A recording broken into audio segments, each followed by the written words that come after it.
obvious you can't use a PCP silencer on a real firearm. That would be absolutely deadly, very dangerous. But can you use a real firearm silencer on a PCP? Let's see whether that works or not.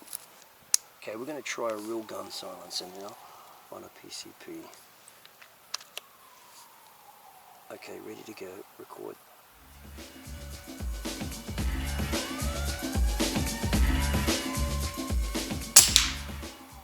Well, that 93.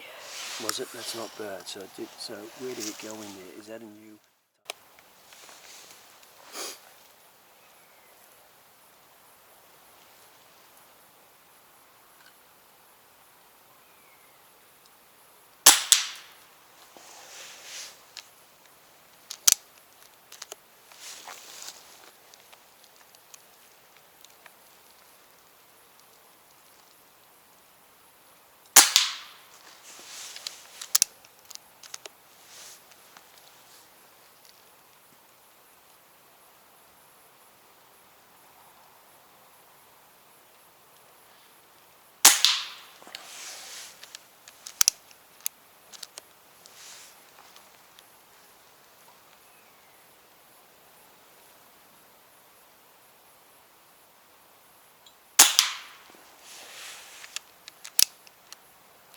That's it. Let's go and have a look.